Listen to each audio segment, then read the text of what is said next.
I Ching அப்படிங்கிறது ஒரு சீனாவிலேருந்து வந்த பதம். அதை வந்து நம்ம புரிஞ்சுக்கிறதுக்காக அதை இங்கிலீஷில் டிரான்ஸ்லேட் பண்ணோம்னா தி புக் ஆஃப் சேஞ்சஸ். ஐச்சிங் வந்து 2 power progression. From nothing came one gave birth to 2. அந்த 2ங்கிறது இன் அண்ட் யாங். இப்போ இது ஆரம்பித்தது வந்து சைனாவில். இதோடைய வயசு எவ்வளோன்னு பார்த்தோம்னா ஒரு 5000 வருஷம் மேலே. அவர் அப்படி ஜெர்மனில் டிரான்ஸ்லேட் பண்ண இதுக்கு ஒரிஜினல் வந்து ஜெர்மன். இந்த புக்கை வந்து கார்ல் குஸ்டாவ் யூங் அப்படிங்கிற உலகத்தினுடைய டாப் மோஸ்ட் சைக்காலஜிஸ்ட் அவர். இப்போ உலகத்தில் ஹையஸ்ட் ரெட் புக்ஸில் இது வந்து 3வது இடத்துல இருக்கு.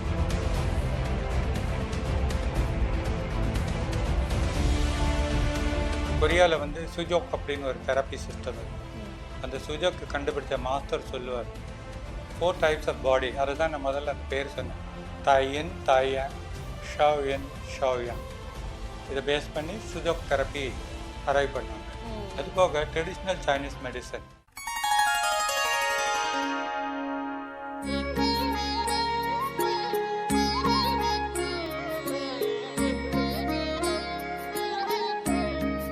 ஸ்ரீ வாராகி டிவி நேயர்களுக்கு வணக்கம். தொடர்ந்து நம்ம சேனல்ல ஆன்மீகம், ஜோதிடம் சம்பந்தமான நிறைய விஷயங்கள் நம்ம பார்த்துட்டு வரோம்.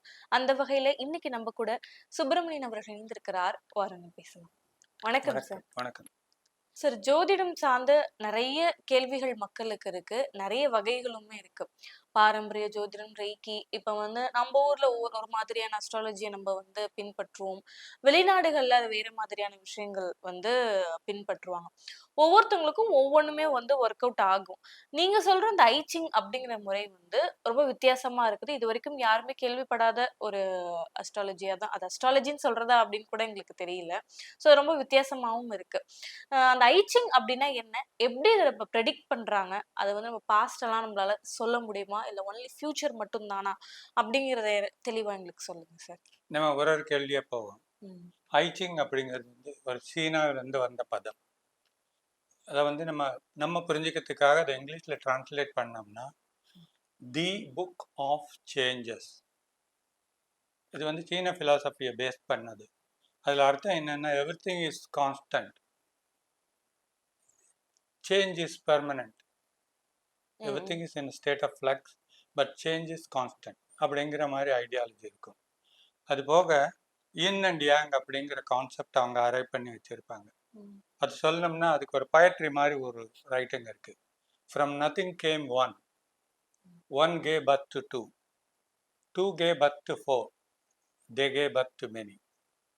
இது வந்து பார்த்தீங்கன்னா ஒரு மேத்தமெட்டிக்கல் ப்ரோக்ரெஷன் அப்படின்னு சொல்லலாம். Like permutation and combination. அதுக்கு ஃபார்முலா சொல்லுவாங்க. N c r p to the power of r q to the power of n minus r. இதுதான் பெர்மிட்டேஷன் காம்பினேஷன். ஐச்சிங் வந்து 2 power progression. From nothing came one gave birth to 2. அந்த 2ங்கிறது இன் and yang. Yin and யாங்குங்கிறத நம்ம ரொம்ப சாதாரணமாக பார்த்துருப்போம். It's a symbology. இந்த மாதிரி இருக்கும். இதில் கருப்பும் வெள்ளையுமா இதில் இருக்கு பாருங்க. இதுக்கு நடுவில் இருக்கிறது yin and yang. So yin and yang they gave birth to 4. 4ங்கிறது தாயன், தாயாங், ஷாவின், ஷாவ்யாங். இந்த 4 வந்து திரும்ப 8 ஆகுது. அந்த 8க்கு பேர் குவாஸ். 8 குவா. இதில் இருக்கு பாருங்க. இதில் 8 இருக்கும். இந்த அரேஞ்ச்மெண்ட்டுக்கு பேர் பா குவா. பா இன் சைனீஸ் மீன்ஸ் 8. இதில் 8 இந்த மாதிரி இமேஜஸ் இருக்கும். இந்த 8 இமேஜ் தான் இதனுடைய சென்டர். ஸோ எந்த ரீடிங்கில் பார்த்தீங்கன்னா இந்த 8 இமேஜை வந்து 2 ஆர்டரில் அரேஞ்ச் பண்ணியிருப்பாங்க. ஒன்றுக்கு பேர் வந்து ஏர்லி ஹெவன் அரேஞ்ச்மெண்ட். இது பார்த்தீங்கன்னா மேலே ஹெவன், கீழே எர்த் இருக்கும். இதுக்கு பேர் லேட்டர் ஹெவன் அரேஞ்ச்மெண்ட். இதில் பார்த்தீங்கன்னா மேலே வந்து ஃபயர், கீழே வாட்டர் இருக்கும். இது என்னன்னா these are the 4 cardinal polar arrangements of opposites. So this is the origin. இந்த 8யும் சேர்த்து ஒரு இதுவாக போட்டிங்கன்னா ஃபேமிலின்னு வரும். ஃபேமிலியில் என்னென்னா father, mother, eldest son, middle son, youngest son, eldest daughter, middle daughter, youngest daughter. இந்த 8 தான் இன்டர்ப்ளே. இதை வந்து எப்படின்னா ஒரு இண்டிவிஜுவல் இமேஜை எடுத்தா இதுக்கு பேர் ட்ரையாகிராம். ம். இது ஒரு ட்ரையாகிராம். ட்ரையா அப்படின்னா 3 இருக்கிற லைன். ம். 2 ட்ரையா சேர்ந்தா ஒரு ஹெக்ஸா. ஹெக்ஸால வந்து 6 லைன் இருக்கும். ஒரு ஹெக்ஸாகிராம் வந்து இப்படி இருக்கும். ம். இதே இப்படி திருப்பி நின்னா இதே தான், ஆனா வேற அர்த்தம் கொடுக்கும். ஓஹோ. ம். அர்த்தம் என்னன்னா it is capable of direct as well as inverse. குறிப்பா சொல்லணும்னா இது எப்படின்னா 4480 காம்பினேஷன் வரும். ம்ஹும். அது என்ன கணக்குன்னா 64 into 64 plus 64 into 6. ம். அதுதான் அந்த மேட்ரிக்ஸோடைய எண்ட் ரிசல்ட். ம். இப்போ இது ஆரம்பிச்சது வந்து சைனால. இதோடைய ஏஜ் வயசு எவ்வளோன்னு பார்த்தோம்னா ஒரு 5000 வருஷம் மேலே. ம்ஹும். இதை யாரெல்லாம் எழுதினாங்க அப்படிங்கிற இதை பார்த்தோம்னா முதல்ல எழுதினவர் ஒரு ராஜா. ம். அவர் பேர் கிங் ஃபூசி. அதுக்கு பிறகு இன்னொரு ராஜா வந்து அதுக்கு அடிஷன்ஸ் எழுதுவார். அவர் பேர் கிங் வென். அடுத்தது அவருடைய மகன் டியூக் ஆஃப் ஜாவ் அப்படின்னு பேர். அவர் சில இதில் கூடுதலான 6 வரிகள் வரும். அந்த வரிகள் எழுதியிருப்பார். ம். கடைசியாக கன்ஃபியூசியஸ். அவர் பேர் நமக்கு தெரியும். இப்போ மாடர்ன் வேர்ல்டில் பிஹெச்டி எல்லாம் அவரை பற்றி படிக்கிறாங்க. ம். அவர் கமெண்டரிஸ் ஆன் ஐ சிங்னு எழுதியிருப்பார். ம். அந்த ரைட்டிங்க்கு பேர் 10 விங்ஸ்ன்னு பேர். So king Fuxi, king Wen, duke of Zhou இவங்க 3 பேரும் எழுதினது ஒரு புக்காக இருக்கும். ம்ஹும். I Ching. கன்ஃபியூசியஸ் எழுதினது கமெண்டரி. அது தனியாகவே படிக்கலாம், ம். ம். வேணும்னா சேர்த்து படிக்கலாம். ஆனால் அது புக்கோடைய மெயின் பார்ட் கிடையாது. ஓகே. ம். அப்படி புரிஞ்சுக்கணும். அது போக முக்கியமாக என்ன தெரிஞ்சுக்கணும்னா கன்ஃபியூசியஸ்ங்கிறவர் சைனாவில் அந்த காலத்தில் ஒருத்தர் இறந்து போனாங்கன்னா புதைப்பாங்க, கொளுத்த மாட்டாங்க. ம். அந்த மாதிரி கட்டத்தில் கன்ஃபியூசியஸ் வயசு முதிர்வுனால இறக்கிற கட்டத்தில் இருக்கும்போது அவரை கொண்டு போவாங்க பரி பண்ண. அப்போ ஒரு ஸ்டூடெண்ட் கேட்பார், teacher what will you do if God gives you another life? கடவுள் உங்களுக்கு இன்னொரு உயிரை கொடுத்தா நீங்கள் என்ன செய்வீங்க? அவர் இப்படி வந்து ஐ வில் ரீட் ஐ சிங் அப்படிம்பார். ம்ஹும். இன்னொரு ஸ்டூடெண்ட் சொல்றாரு, master world is reading your commentaries on I Singh. ம். உலகமே நீங்கள் எழுதினதை படிக்குது. அப்படி இருக்கும்போது நீங்கள் ஏன் அதை படிக்கணும்னு சொல்கிறீங்க? அப்போ திரும்பியும் சொல்லுவார், I will leave my life better. இந்த வார்த்தைகளை சொல்லி கடைசியாக சொல்லிட்டு அவர் கண்ணை மூடிடுவார். ம். ஸோ ஐ திங்க் இந்த மாதிரி இருக்கிறது வந்து நம்ம கைக்கு வரத்துக்கு இவங்க 4 பேர் காரணம். ம். இதை எங்கெல்லாம் யூஸ் பண்ணாங்க அப்படின்னா உலகம் முழுக்க இன்னைக்கு படிக்கிறாங்க. குறிப்பாக சில நாடுகள் அவங்க கொடிகளில் ஐ திங்க் சிம்பிள் இருக்கும். ம்ஹும். இது South Korean flag. Okay. South Korean ம். ஃப்ளாக்ல நான் சொன்ன அந்த 4 main heaven, earth, water, fire ம். இதில் இருக்கு பாருங்க. இது இன்னைக்கும் இருக்கு. இப்போது யூஸில் உள்ள ஃப்ளாக் இது. ஓகே. ஸோ இதுதான் இதனுடைய ஆரிஜின். ஓகே. இது நம்ம கைக்கு வரத்துக்கு காரணம் இப்போ ஒரு 125 வருஷத்துக்கு முன்னாடி ஜேம்ஸ் லெகே அப்படிங்கிற ஒரு யூகே சிட்டிசன் வந்து ஹாங்காங் போய் அங்கேருந்து சைனா போயிட்டு சைனீஸ் படித்து இந்த புக்கை இங்கிலீஷில் டிரான்ஸ்லேட் பண்ணுவார். ம்ஹும். அதுக்கப்புறம் ரிச்சர்ட் வில்லம் அப்படிங்கிற ஜெர்மன் ப்ரீஸ்ட் அவர் சைனாக்கு போயிட்டு அந்த ப்ரீஸ்ட் ஒர்க் பண்ணாமல் is attracted by I think culture, people, rituals அதெல்லாம் பார்த்து அட்ராக்ட் ஆனவர் சைனீஸ் படித்து இந்த புக்கை வந்து ஜெர்மனுக்கு டிரான்ஸ்லேட் பண்ணுவார்.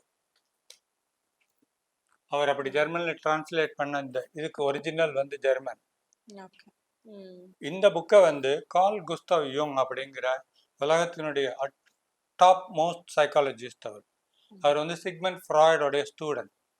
சிக்மண்ட் ஃப்ராய்ட் அண்ட் கார்ல் யூங் are authority on psychology even today. அவங்க எழுதினது அவங்க கான்ட்ரிபியூஷன்ஸ் அதுதான். அவர் இதை படிச்சுட்டு 30 வருஷம் படிச்சிருக்கார். படிச்சுட்டு இது வந்து ஆங்கிலம் பேசுகிற மக்களுக்கு போகணும் அப்படிங்கிற சிந்தனை வந்து ம். இந்த டிரான்ஸ்லேஷன் பண்ணலாமான்னு இந்த புக்கிலேயே கேட்டிருப்பார். ம். அவருக்கு அதில் பதில் வந்திருக்கும். அதை கொண்டு ஒரு ஃபோர்வேர்டு எழுதுவார். அந்த ஃபோர்வேர்டு எழுதின வருஷம் 1949. இது இருக்கு பாருங்க, ஜூரிக் 1949. ம்ஹும். இந்த ஃபோர்வேர்டை கொண்டு தான் இந்த புக்கை பப்ளிஷ் பண்ணியிருப்பாங்க. ஓகே. ம். அதுக்கப்புறம் அதே சமகாலத்துல பார்த்தீங்கன்னா, பிற நாடுகள்ல இத உபயோகிச்சிருக்காங்க. உதாரணத்துக்கு ஜப்பான். ம். ஜப்பான்ல மன்னர் ஆட்சி இருக்கும்போது எடோ பீரியட்ன்னு சொல்லுவாங்க அத. ம். அதெல்லாம் இருக்கும்போது, சைனீஸ்ல இருந்து ஜாப்பனீஸ்ல படிச்சு, ஜாப்பனீஸ்ல இத யூஸ் பண்ணியிருக்காங்க. அவங்க ம். என்ன பண்ணுவாங்க, என்ன விசேஷம்னு கேட்கலாம். அவங்க என்ன பண்ணுவாங்கன்னா, ஒரு அரசாங்கம் எடுக்கிற முடிவுக்கு ஐச்சிங் கேட்பாங்க. ம்ஹ்ம். ஒரு வரி போடலாமா? ஒரு குறிப்பிட்ட நபர் வந்து நம்ம நாட்டுக்கு தூது போறதுக்கு தகுந்தவரா? உறவுகள நல்ல வழிப்படுத்துவாரா? இல்ல ம்ஹ்ம். இந்த பதவி உயர்ந்த பதவிய குடுத்தா இந்த நபர் ம். நல்வழி காட்டுவாரா? டெவலப்மெண்டல் ஆக்டிவிட்டீஸ், புரொடெக்டிங் ஸ்டேட்டஸ் அதெல்லாம் பண்ணுவாங்களா? அப்படிங்கிற அந்த மாரி முக்கியமான கேள்வி ம். எல்லாம் கேட்பாங்க. இப்போ உலகத்துல ஹையஸ்ட் ரெட் புக்ஸ்ல இது வந்து 3வது இடத்துல வச்சுக்கும். 1, 2ம் வந்து ரிலிஜன் சம்பந்தப்பட்ட ரைட்டிங்ஸ். ம். Naturally they will be first and second. இது வந்து 3ர்டுன்னு சொல்லலாம். ம்ஹ்ம். So okay. அந்த அளவுக்கு இது ரொம்ப பாப்புலர் ஆனது. ம். அடுத்த கேள்வி என்னன்னா, இத யாரெல்லாம் படிச்சாங்க? ம். ராஜால இருந்து நிலச்சுவாந்தார், ஜமீன்தார், டியூக், பண்ணையார், அது போக ஸ்காலர், நல்லது கெட்டது சொல்றவங்க, அறிவுரை சொல்றவங்க, சோல்ஜர்ஸ், அக்ரிகல்ச்சரிஸ்ட், சாமானியன், லேமேன் இப்படின்னு உயர்ந்த மட்டத்துல சொசைட்டில இருந்து சாமானியன் வரைக்கும் எல்லாரும் படிச்சிருப்பாங்க. ஓகே. நம்மளோட ம். சமகாலத்துல நம்மளுடைய தொழிலோட சம்மந்தப்படுத்தி பார்த்தா, ம். எங்கள படிச்ச பசங்கள்ல including army general, colonel, architecture, algorithm writers, businessman, ம். ஹவுஸ் ஒய்ஃப், ஸ்டூடெண்ட்ஸ், எம்பிபிஎஸ் ம். Doctor, acupuncture doctor.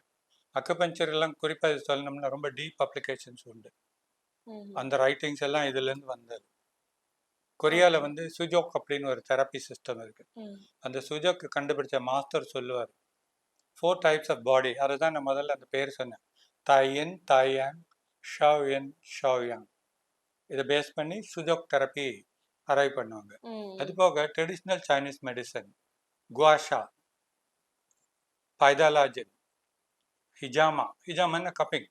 இதெல்லாம் ம். காஸ்மெட்டிக்கில் இப்போ ரீசெண்டாக யூ ஆமா. Will find. ம்.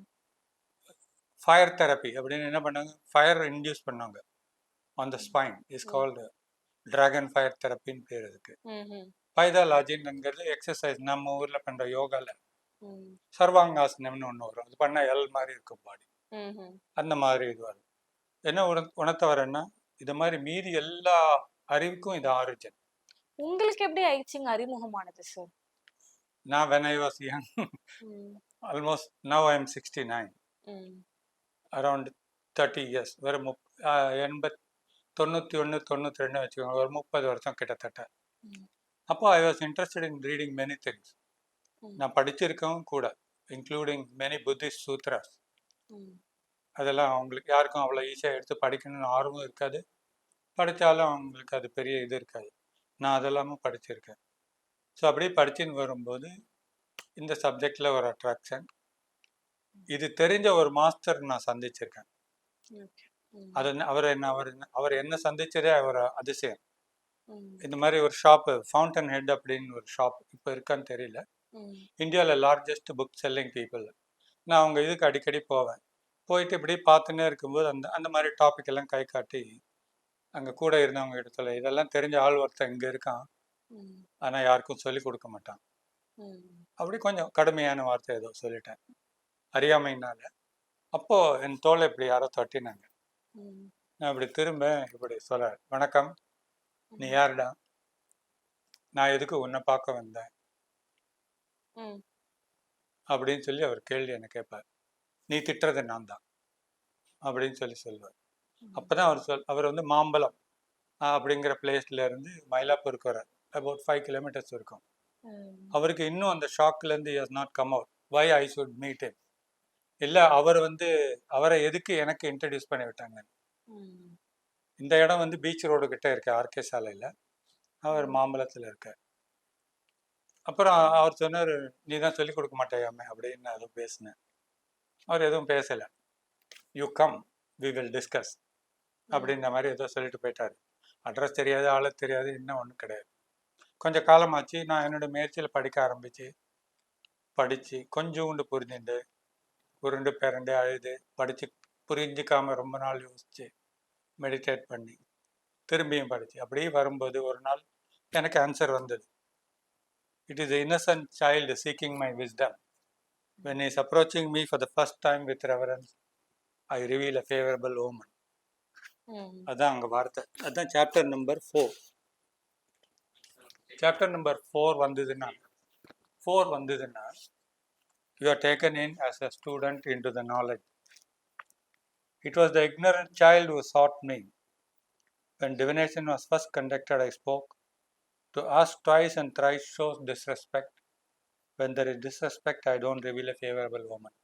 இந்த இடத்துல ஐச்சிங்கிற இந்த ரைட்டிங் ஐ அப்படிங்கிற வார்த்தையோட இருக்கும்.